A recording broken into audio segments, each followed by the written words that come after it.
Yeah, so I'm here really today. I am a staff member at the Center for Water Resources Studies at Dalhousie University, located in Nova Scotia.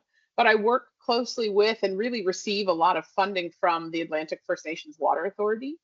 I'm going to assume if you decided to come to this talk and you have some familiarity with this, you may already know, but the AFNWA, which I'll call it now because the other title is very long, is the only Indigenous water utility owned and operated by First Nations in Canada. And so I'm going to kind of talk about what I've learned from the elders and how the work is done at the AFNWA and why I think it's really critical that an Indigenous water utility be built on Indigenous values so that they can provide water in a good way to their own people. So a little bit about me and how I got here. Well, actually, first, just so I can make sure we all know where I'm located. Dalhousie is located on the unceded ancestral territory of the Mi'kmaq, Wolastoqey, and Passamaquoddy people. I'm in the land known as Mi'kma'ki, but more broadly, the AFNWA functions across what was the Wabanaki territory. So the territory is covered by the treaties of peace and friendship. So it's not a numbered treaty, and it's actually it's one of a kind that they hold with the crown. It is in peace and friendship, and it didn't deal with any surrenders of land. And we actually just celebrated the 300th year of doing treaty. So it was really exciting here, and there were lots of big events over the weekend. And I think it's just really important to keep treaty alive. So yeah, this is the area where I'm located, but also the area where the AFNWA provides service. And so we'll talk more about the Wabanaki territory as we talk about the AFNWA. So this is a confusing map, as it should be, because my trajectory to get here is really circuitous. So I'm originally from the United States, from Virginia and West Virginia, if you're familiar. I have a PhD in environmental engineering from the University of Virginia. I then left the United States and went to Dublin, Ireland to do a postdoc in constructed wetlands, where I studied fate and transport of organic contaminants, but also nutrients. I left that postdoc to take a teaching role at the Community College of Philadelphia because I think affordable access to education is the key to a good and improving life. And education in the United States, if you're from there or know anyone from there, is an incredibly expensive venture. And so the community college provides really critical access to people who live in Philadelphia. It also taught me that where you live has everything to do about your environmental health. And the city of Philadelphia is a large, old, urban city that is well below the poverty line. And you can see that in environmental justice kind of wherever you look. And so it really taught me those lessons. After I was there as a faculty member, I went to the Jefferson University, which is a large, relatively large private institution. But I was really interested in working there because they hold a lot of service-related courses. So they try to get students to both be learners of knowledge, but also generators of knowledge really early on in their careers, so that students can start to think about how to be active contributors to the collective sort of knowledge base of our society. And so I really like teaching there, but decided at some point that I wanted to think more about how to action good policy and how to make changes at the interface of environmental engineering and environmental justice. And so came to Canada to go to Dalhousie's Master of Resource and Environmental Management course. So went back to school because I felt like I needed to pivot a little bit and think more about policy implications. When I moved up here in 2019, it was just before COVID happened. My whole goal was to leave academia. I'm clearly still at Dalhousie University, so project in progress, still working on it. But the opportunity came past me to sort of work with the AFNWA. So I walked into Dr. Graham Gagnon's office. He's my supervisor. And I said, I'm Megan, I'm from the US. I don't want to be in academia anymore. How do I get out? And he said, don't leave. I have this amazing opportunity and I need someone who's interested in environmental justice and environmental engineering for marginalized communities. He was the technical advisor, and we'll go through a pretty lengthy timeline. He was a technical advisor for the AFNWA before it was the AFNWA. And he knew there was going to be a need for someone in my position to sort of do some critical thinking around how we organize the first Indigenous utility in Canada. And so I said, absolutely, that sounds amazing. And so I've stayed in academia for that opportunity. And so not First Nations, very much a visitor in every sense of the word, not just to Canada, but to the Wabanaki territory. But it's allowed me to work and learn from those that put together the AFNWA. So the next 3 or so, maybe 4 slides are going to be a timeline, a look at what it took to create an Indigenous water utility in Canada. And then we're going to look at a publication by the Elders Advisory Lodge of the AFNWA to think about how culture and values and history make this an exceptional utility unlike any other. So the chiefs in the Atlantic region across the Wabanaki Territory became really interested in water quality, of course, as everybody did in Canada, following the Walkerton tragedy. So after Walkerton, everybody, you know, Justice O'Connor, everyone involved said, boy, things are really risky out there in the world of water and wastewater in a centralized context and piped water flow. But it did lead them, those authors, to contemplate what it must be like on First Nations, maybe for the first time in such an open way. And so in 2006, they published an expert panel's report on the safe drinking water in First Nations to really take a look at how things differed and what conditions were like in First Nations. That's the first report that really said, wait a minute, there are no regulations for drinking water for First Nations that apply on federal land. Of course, the Constitution devolves the responsibility of the provision for safe drinking water to the provinces and territories. And so because these reserves are located on federal land, none of those laws apply, and there's no regulator to oversee this water for centralized or decentralized systems. And so the chiefs took notice of that. They heard what was being said, and they saw that there could be some move to try to formulate some legislation and resulting regulations for drinking water. So they got together with my boss, Graham Gagnon at the CWRS, and his job really is to be a technical advisor to Halifax Water here in Nova Scotia. And they said, what do we have to do to get water like Halifax has water? And that's what Graham then spent sort of the next 15 years contemplating with them, is how do First Nations get water like Halifax gets water? And so they looked at a bunch of governance approaches. They looked at how they could possibly fund this venture. And so I call this the early years, where they did an impact analysis and a gap analysis to see what regulations could even look like and how these things could be funded.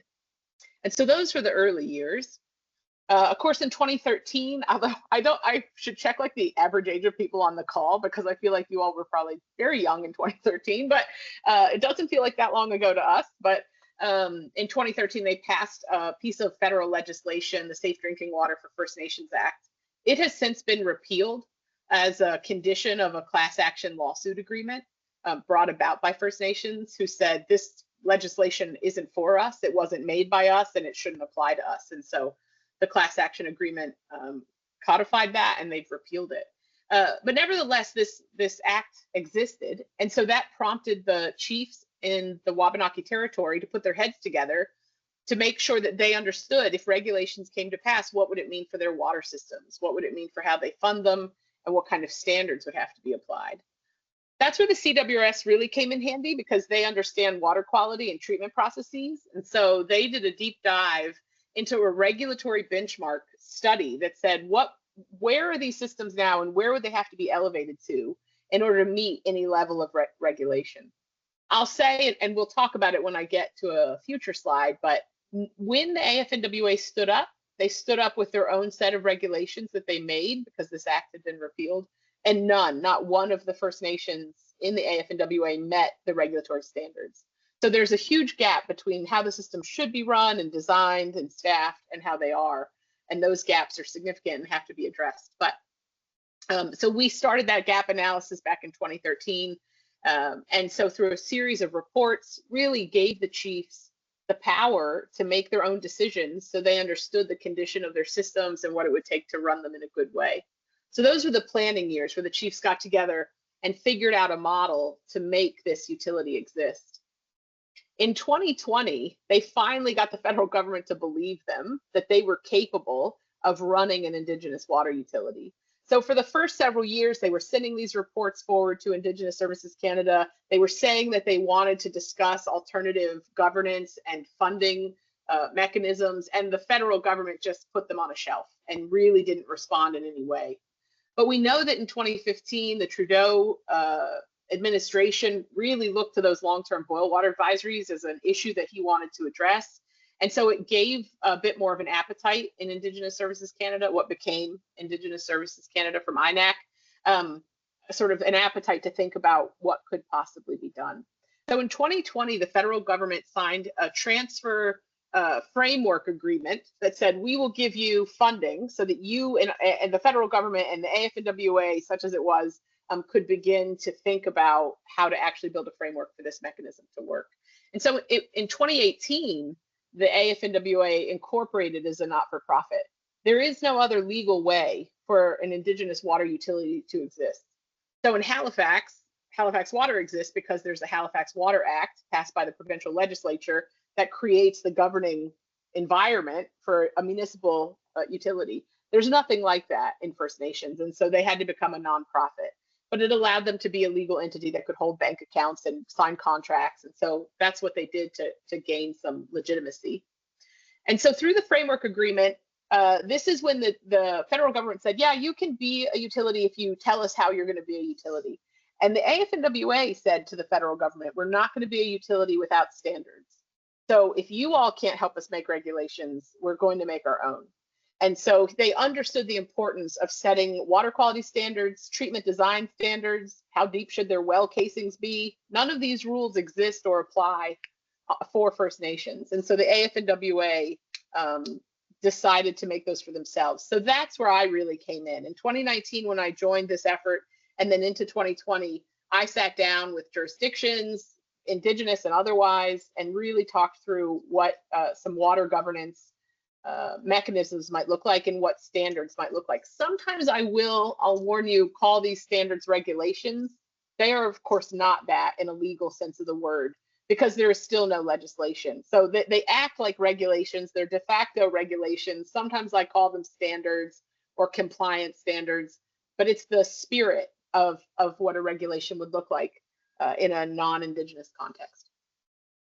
So in 2022, the first community signed on. Lennox Island from PEI was the first community, the first First Nation to sign on as a member of the AFNWA. They now have 13 members across the Wabanaki territory where they provide the service for drinking water and wastewater. And so they've now been sort of up and functional for about a year and a half, really. And so they're very much sort of still building the car as they're driving it, but it's been an interesting and a real privilege to participate in this. So once the AFNWA was stood up and was sort of a going utility and had systems they had to work with, we had this set of interim regulatory standards that we needed to operationalize. And these operators who ran these systems and then became staff of the AFNWA really had no sense of what that meant. You know, they didn't have SOPs for these sorts of things. They weren't used to compliance monitoring. And so we had to spend a lot of time developing how to regulate. I don't know who it is, but someone might not be muted. But I think you'll find yourself. Okay. I just muted. Oh, perfect. Thanks. So the CWRS was seen as still very useful in this like burgeoning utility. And so we now hold an INSERC Alliance grant with the AFNWA from 2024 to 2029 to provide that continuing expert technical advice to the AFNWA. And on my last two slides, I'll really walk through kind of some of the things we've done and some of the things that still need doing and why, you know, it's pretty tough for an Indigenous utility to function in an unregulated vacuum with no oversight or enforcement, but we'll get there. So we hold, as I say, this INSERC grant, and it's really to train both Indigenous and non-Indigenous engineers and technical staff in a good way so that they understand the value of First Nations knowledge, culture, traditions, and history, so they can bring that with them to the work that they do. And so I'm going to kind of segue into the work I've done with the elders, where they constantly remind myself, the AFNWA staff, that taking care of the water is their traditional responsibility, right? It is a sacred act. And so that is at the core of the AFNWA. So this is a graphical interpretation of what the AFNWA really is. So following the transfer agreement that was signed, that did give, oh, I should really talk about that more, but it gave the AFNWA a 10-year budget, which is unheard of in First Nations. So not all, they're changing a little bit, but most First Nations receive annual block funding. So they get some set amount of money each year to run all of their infrastructure investments, capitals, O&M, and it's a fixed amount, and it has to do your bridges and your schools, your health clinics. It's for all of that. And so they have to decide how to distribute funds every year. And you could imagine that that's a very difficult place to do long-term planning and growth from. And so the AFNWA said, not only do we definitely need regulations before we exist, even if they're self-applied, but we need a long-term funding envelope to actually invest in these systems and maintain them in the way that they need to be maintained. And so the federal government agreed to that because they wanted to try to build new solutions. And so the AFNWA has a 10-year funding budget. And so in the picture, what's denoted is the mission is in the water. The mission is the water, right? So clean and safe drinking water for all First Nations communities in the Atlantic region. And then you can kind of see Nova Scotia there, Newfoundland, Labrador, PEI. I guess Newfoundland, Labrador is kind of north of that, and then New Brunswick. And so it's what they call a full service decentralized hub and spoke model. So the big golden wigwam in the middle is Millbrook First Nation, and that's roughly central to the Maritimes. So most people can get to that hub within a 2 to 3 hour drive. And then there are decentralized hubs that scatter around that regionally. Some are in the Wolastoqey territory in New Brunswick, some are in the Mi'kmaq territory in New Brunswick, and the rest are in mainland Mi'kma'ki and Unama'ki, as well as a small hub in PEI. And so these operators all joined the AFNWA, and they're running the systems in their home nations. They've been running them for years, but now instead of working for the band, they work for the AFNWA. And that's provided them a lot of security, particularly around benefits, vacation time, salary increases. It's just added a lot of organization and structure for the operators. And it's allowed them to have supervisors who live in other First Nations. So it removes some political potential tension that could exist in a nation. They can work across nations now, and they're all being cross-trained on each other's systems. And so the sun or the golden circle off to the right, those are the core corporate services. These are really the services that First Nations really didn't have access to. If they wanted to talk to an engineering firm or think about design, they had to go through Indigenous Services Canada, and then they would kind of handle that contracting effort on their own. But now they've got these corporate services. They have a director of operations and a director of engineering who does all of that work in-house and can look across all the systems, look for synergies and opportunities to work on supply chain or improve the pump O&M because they've got some on back on the shelves as supplies when a pump might go down. And so they're doing a lot of things that make sense in a municipal context, but just didn't exist. There was no opportunity for it in First Nations. In the canoe, there are two groups. One is the board of directors. So every time a First Nation joins the AFNWA, they become part owner of the organization. So it's owned and operated by the First Nations that choose to join it. And so the board of directors is a representative collection of those chiefs that sit on the board, but the board is guided by the Elders Advisory Lodge. And those are elders who are appointed by their nations to provide the cultural knowledge and history and tradition of taking care of the water in a good way. And so the elders tell everyone, what they need to be doing, myself included. When we work on the grant or come up with programs together, we always check with the elders and they give us guidance. So that's how the AFNWA functions. And we feel like the collective really the elders and the chiefs, as well as the management team of the AFNWA, recognize that this is really important. I think the federal government has failed sort of time and again to come up with sustainable ways to take care of long-term boil water advisories, but also short-term boil water advisories, sustainability, because they're looking at pretty technocratic solutions. They want to know that the plant's a level 2 and it's going to do some membrane filtration and it's going to work because the hardness is less than 200 milligrams per liter. But there's really no way for the federal government to incorporate the kind of cultural importance that the elders and the chiefs and the community members themselves can bring. And so we wanted to share that part of the story because I think there are a lot of First Nations and other organizations who are wondering, how did they get an Indigenous water utility and why is it important? And so the elders really wanted to speak to the importance of the cultural component, about not just replicating a Western paradigm, but really making it something that's more meaningful to them. And so I worked with the Elders Advisory Lodge to publish this article in Facets. So it's really just talking about how we've created an Indigenous water utility that's guided by AFNWA.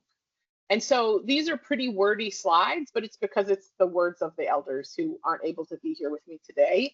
And so for those who haven't heard the term two-eyed seeing, or the Mi'kmaq translation of that is AFNWA, it is the understanding popularized or really created by Elder Albert Marshall from Eskasoni First Nation.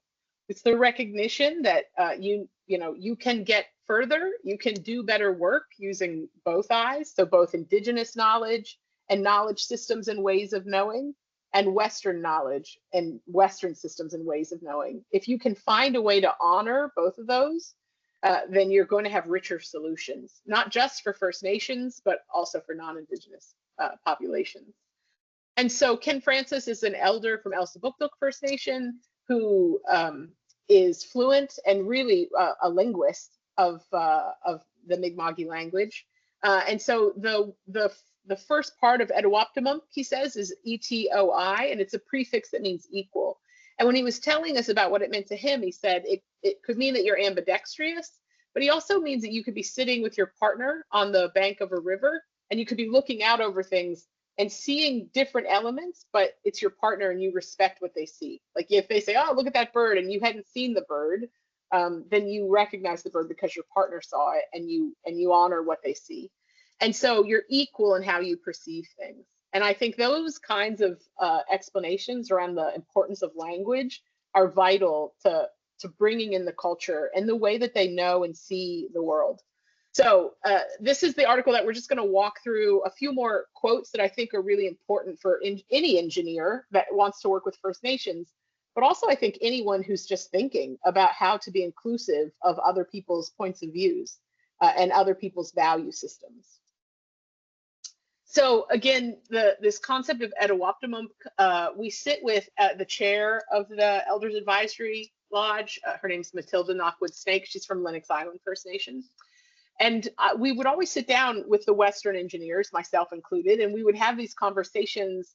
And I, like, famously would show up to a meeting with like 6 agenda items and a slide deck and like some real objectives, and it would be like a 3-hour meeting, and we'd be in hour 2.5, and we'd maybe like acknowledge that there was an agenda. It was always about telling stories. It was always about knowing one another. And when I first started doing that, I was just so like fidgety. I was like, I can't believe we're doing this. Like, what? This isn't using my time well at all, And now, of course, like I get it, and that's not what I'm like. But it's an adjustment. And so Matilda said to me, she said, "This is how our hearts meet each other. We know what we're talking about, meaning the elders. But if there was a Western person like me sitting there, would they understand us? And I think that's our job. That before we leave this planet Earth, we share these things." And so when an elder tells you that and you think, oh, the agenda doesn't matter, right? It's never the agenda. It's never the design of your water treatment plant. It's the building of meaningful relationships to work on problems collaboratively and inclusively. And so it's just those sorts of lessons that we hear from the elders all the time. Of course, Ken Francis reminds us constantly that whenever we think of an idea, we come up with the translation for it in the either Wolastoqey or Mi'kmaq, because he says knowledge, knowing the language, knowing his language and using the language. I have convictions in me, I have knowledge in me, I have a lot of decision-making ability in me simply because I have the knowledge of my Mi'kmaq language. And so I never presume to, tell them anything without hearing a translation or hearing how they think about things. Because their language is verb-based, because of the way they form thoughts in their head from the moment they're born, they see things differently and understand things differently. So Matilda Knockwood Snake also says that the Elders Advisory Lodge agreed to be the Elders Advisory Lodge because they don't want to lose their culture. They don't want to lose traditions and stories. They don't want to lose the past. It was the way we were brought up, our teachings, our cultures, our traditions, and she doesn't want to see that lost. And so they take their time out of their busy elder schedules and they come together and they guide this utility because they don't want to see another Halifax water. They don't want to see the replication of a Western paradigm to take care of the water that they've held in their responsibility for time immemorial. And so this is an anonymous quote that came from an engagement session where all community members came together to reflect on the AFNWA as it was forming. And this anonymous elder said, we can demonstrate two-eyed seeing. We have to restore our relationship between communities and water. We need to reconnect people to the source of water and the importance of it. They have a lack of trust in water. And so because of the overly technocratic solutions that have been forced on them by the federal government in most cases, or by engineers in particular who've maybe designed inappropriate systems, these First Nations have lost faith in the very element that they hold so dear and sacred. And so this elder was commenting that if we could use two-eyed seeing, we can help people reconnect. So anyway, the Facets article is there. There's a ton more quotes and a lot more detail. But really, I'll just sort of move into the functionality of it all, how we took all these ideas, all the learnings from the elders, and what that looks like in the way we manage the AFNWA, or the way I help others manage the AFNWA. I'm just the advisor. This is another graphic that was created at where that anonymous quote came from, when they brought together elders and community members from all of the possible communities that could join the AFNWA. And they talked about the importance of it at Awaptimunk in this creation. And so it's really hard to see everything. I don't know that you can see my, oops, I don't know that you can see my mouse or not, but maybe not.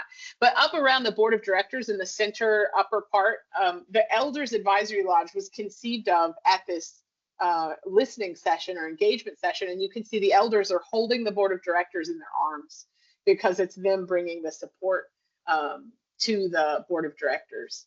And so everywhere you look across this diagram, it's just a reminder for me, you know, of all the things that they feel are important. And so if we ever feel like we might be wandering off mission, or we could be getting, you know, out in the weeds a little bit on certain parts of our of the work, we use this graphic that's printed large in the conference room of the AFNWA to remember that at the core of the mission, it's clean and safe drinking water, but that really at the bottom, it's traditional knowledge that has to be integrated so that you can take care of the water for the next 7 generations.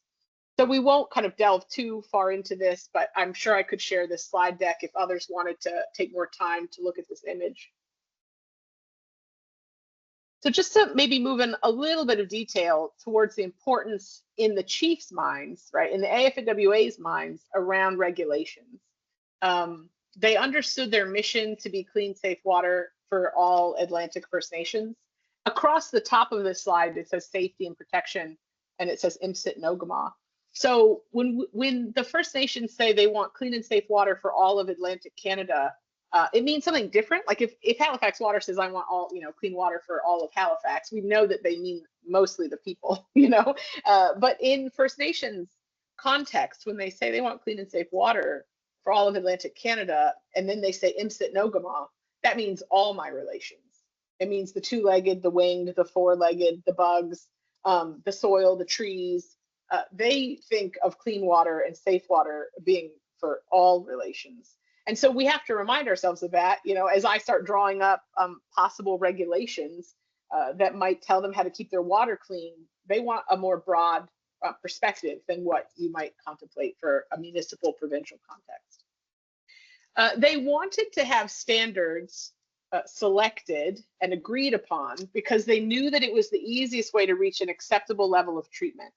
So across different provincial boundaries, treatments look different, right? What you have for treated water in BC may be different than what you would expect in Nova Scotia based on water quality or source type.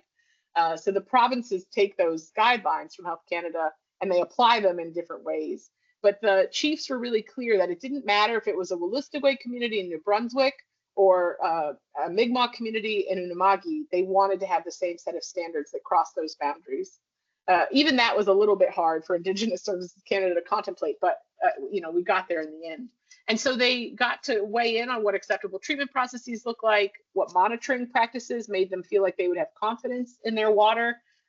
We also highlighted for them the achievable water quality standards, and we'll talk a little bit about how that manifested in operation.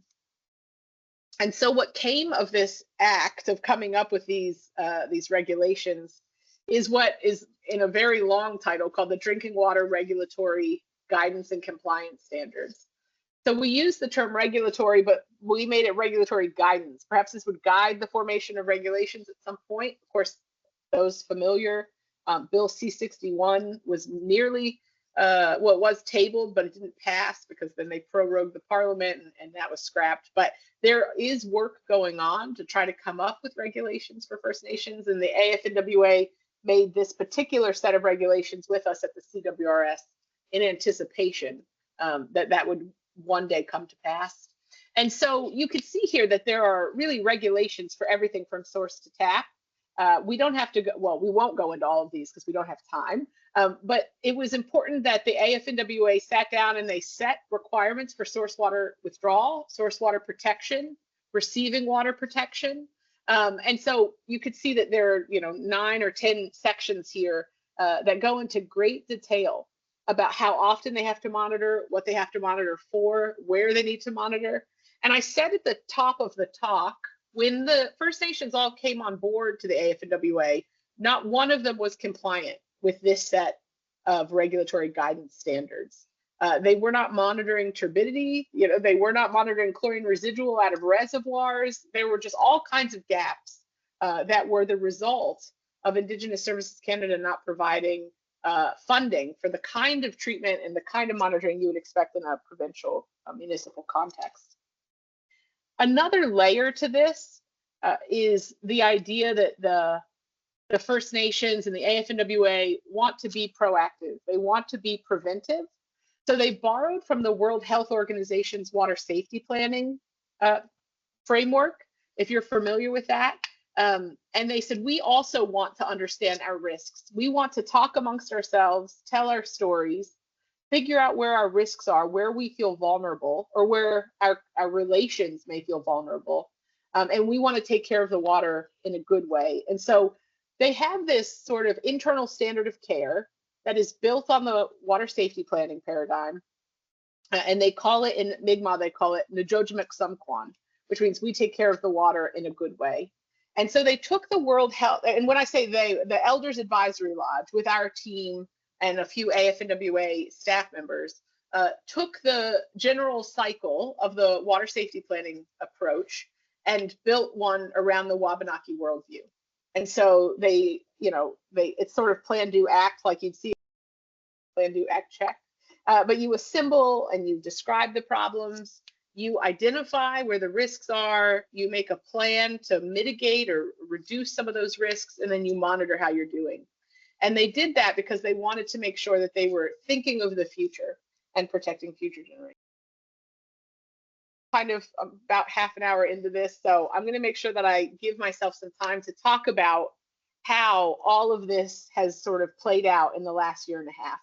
Because we put it on paper, the chiefs all made the board, everybody adopted the regulations, and the operators moved over and became staff members. But what does that look like in the day-to-day operations? How have First Nations benefited from this culturally grounded Wabanaki worldview approach? So I should say each one of these bullet points could be like an academic paper all on its own. Each of the bullet points have definitely been presentations that we've given to the Assembly of First Nations or other places where folks want to learn or hear about how the AFNWA is doing. So firstly, I'll say that in several, so there are 13 First Nations that are currently participants in the AFNWA, at least 3 of them have had to decommission unsafe wells that had been in production for 10 or up to 30 years. And Indigenous Services Canada, through their community-based water monitoring program, was aware that these were high-risk wells, either really high levels of manganese that would make them put in do not consume orders, or unsafe. Like the AFNWA came in to look at the condition of all the wells to understand if they were goody or not, because many of these systems, nobody understood if surface water was influencing the aquifer, which can increase sort of the contaminants, the pathogens that might get in. And so they hired an engineering firm to go and take a video camera and look at every one of the wells. And some of the wells were so fragile and the casing was so thin that they couldn't put the camera in for fear that they would break part of the well casing and then ruin the production well. And in many of the, I would say more than half of the First Nations, they had no redundant water supply. So there were First Nations that had one well, no source water protection plan, well casings that were incredibly fragile and hadn't received any O&M in 10 to 30 years. And the AFNWA took over that system and did some asset condition assessments and said, oh my gosh, we can't even look at the well casing, it's so fragile. And so the AFNW came in, decommissioned those wells, installed new wells in all of the places where they needed them, and then added redundant wells in the places where they only had one water source. It's not perfect yet, but it's significantly better. So it was a huge amount of capital investment in these First Nations. And so, the operators will tell you it was night and day different. Like once the AFNWA stood up, the money started flowing, the project started actually putting assets in the ground. There were also instances where there weren't redundant treatment trains. So you had one chlorine pump, and if that pump stopped working, like that was your chlorine and that was all you had. And so they would have to go on to short-term intermittent boil water advisories. But now all of the supplies have additional, supplies they can drive around their decentralized area around their different hubs. They can move supplies where they need them. And so they've got a backlog now of everything that they need. We also at the CWRS, like when all the First Nations came on board, the way the federal government sort of funds monitoring for water quality, a chunk of money goes to community-based water monitors, and they monitor in the distribution system. And then a little bit of money goes into some monitoring in the treatment plant, but those two sides don't talk to each other. They're managed by different groups in Indigenous Services Canada, and so they don't always know, often they do, but they don't always know what's going on.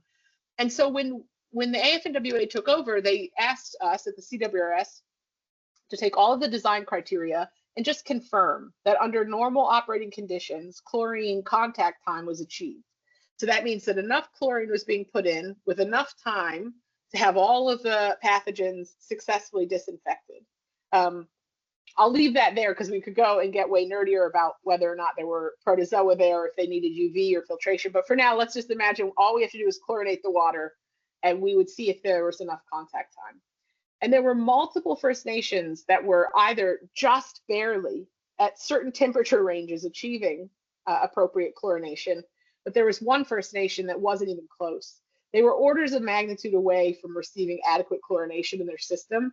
This had been documented by the federal government in the early 2000s. It had been brought up again in 2018. And so when we took over the system and ran all the numbers, the day that community came on as an AFNWA First Nation, it went on an immediate and fairly prolonged boil water advisory until a pipe loop could be built to allow there to be additional volume and time for that chlorine to be active. So things like that just shouldn't be happening in First Nations. Things like that shouldn't be happening in any developed country. So engineers were aware of it. The federal government was aware of it. And so the AFNWA just feels that their real central mission here is to do what's best on behalf of the participating First Nations. So that work was done because of the AFNWA. The fourth bullet point there, so in most municipal contexts across Canada, in a centralized system, you have to do some amount of residential sampling for lead at the tap, because we know lead is a neurotoxin, and we know that it is really dangerous for particularly children and youth as they grow up. So, at Halifax Water, as my nearest example, they have a really extensive lead monitoring program, and lots of homes are included. There is no First Nation with any sort of comparable residential lead sampling program that would meet Health Canada's guidelines. And so when the AFNWA took over, it was in their regulations. We had looked to provincial best practice, we'd put it into their regulations, and they said, well, gosh, now we have to do it. And so for the first time in the history of these, the houses on reserves, they were looking for lead at the tap. And so there were several First Nations that did have low-lying lead exceedances due to some old lead tin solder. And so that work now is in its third year, and they will be sampled every year, moving forward, so that we can understand the lead leaching and metal implications depending on the treated water quality. So that was a huge step forward for First Nations to even begin to contemplate how to get that level of care. And then lastly, I'll say that the AFNWA, because they're on federal land, only need to meet the wastewater system effluent regulations under the Fisheries Act. to measure BOD. I said to you I wouldn't say BOD, but I did. I just said it. We made it to nearly the last slide, but they have to look at biological oxygen demand. They have to look at total suspended solids to make sure that the effluent from their wastewater plants isn't causing undue harm to fish in places where fish could live. But in a provincial context, the provincial ministers got together and they created a much more stringent wastewater effluent management system. It's a strategy that relies on environmental risk assessments at each effluent outflow to say what is the risk to the receiving body. And it looks at nutrients and pathogens and things of concern for fish, but also for people who might be using the water for recreational purposes. The First Nations aren't funded to that level. The federal government doesn't give them funds to think about that higher level of treatment.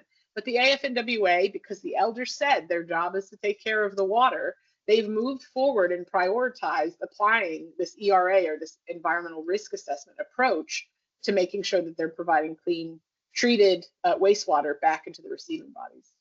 So you could just, all of these opportunities are places where First Nations got to make decisions about how they treat their water, how they prioritize their risk, what their internal standard of care looks like, and then what that looks like as a utility. So it's really exciting to watch these First Nations and these chiefs come together with their elders and make these decisions.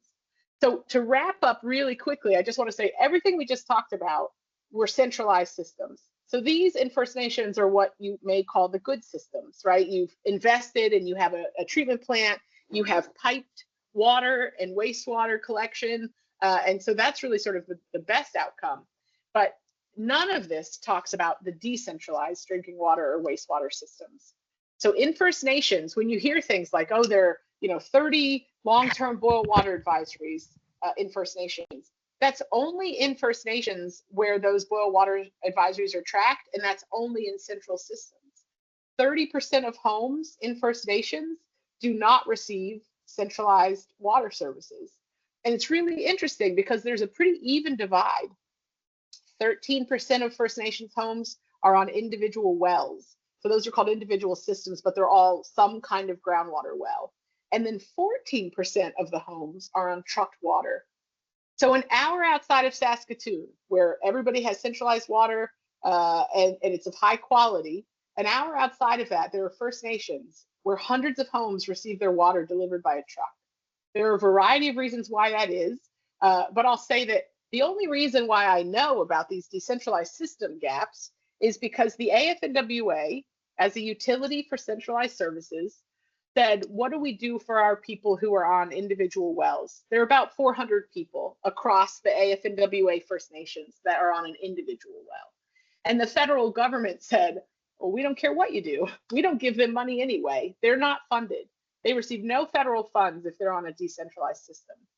And so the AFNWA said that's not good enough and went to the federal government. And because of these interactions and the identification of these gaps, the Indigenous Services Canada wanted someone to produce a report on the state of the science of decentralized systems in First Nations.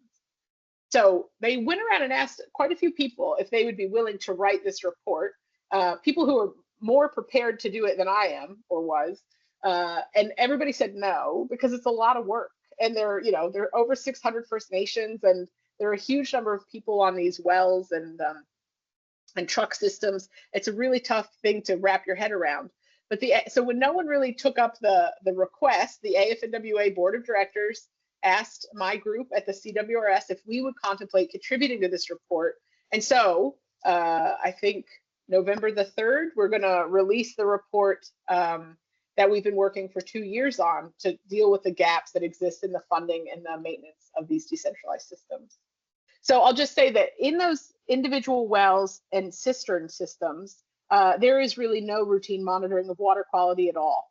And so you maybe have never had your well tested, or maybe you had your well tested last year, but you may not have ever received the results, and no one has any treatment on any of their individual wells. And so it's a huge gap that still exists in First Nations and still exists in AFNWA nations that they're working on closing. And then I'll just say quickly, the wastewater breakdown is significantly worse, right? More than half of the homes in First Nations rely on some kind of decentralized wastewater system. We don't really have a sense of how many are holding tanks or how many are infiltration septic fields, but certainly many of them have aged out, and there is no O&M for them, so there's no funding that goes to First Nations to manage these systems. There are quite a few First Nations in Alberta who have terrible soil conditions, and so they can't run infiltration fields, and so they just run their sewage straight to ground at some distance from the home. So it's not ideal. There are real public health implications for that, and these are conditions that, again, predominantly exist on First Nations because of these funding structures. I'll just, again, maybe let you know, in case this is an area of interest to you, the report is available on SFNWA. That's the Saskatchewan First Nations Water Association. It's a 355-page report. I don't recommend reading it. I think you could, parts 2 and 3 are quick reads. There are over 80 pages of quotes from First Nation members and staff that are really interesting, but you could skip like the first 100 pages. It's a very long literature review, but unless you're a real nerd and you have some interest there. But we did make videos to try to summarize the key findings of the reports, and those videos and also some brochures are available on the same website if that's of interest to you. And then I've gone on long enough. We're coming up on 50 minutes. I was trying to shoot for 40, but I'll just close by saying we hold this insert grant with the AFNWA for the sole purpose of training non-Indigenous engineers to be better, but hopefully also training Indigenous engineers to work for their own Indigenous organizations and represent their First Nations.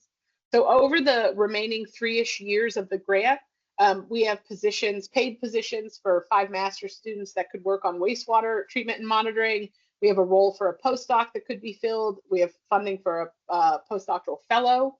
We also have students that could work on drinking water, UV LED technology, Indigenous risk. So if you want to look at the social side of what good regulations look like for First Nations, we also have funding for that. And then we also are working with a faculty member out of the community planning school at Dalhousie to think about community engagement and building confidence around water supplies. So that's more than enough. You all have been incredibly kind. I know it was a ton of information. I'm really looking forward to any questions you may have. And so with that, I'll say Willalan, which is thank you in Mi'kmaq, or Woliwan, which is thank you in Wolastoqey. Yeah, and of course, I thank all the people that I work with, the amazing job I have at the CWRS and the Elders Advisory Lodge, who have taught me everything I know. So with that, I'll stop. And then let me know if you'd like me to keep my slides up or maybe take them down so we could see folks. I don't know what you guys usually do.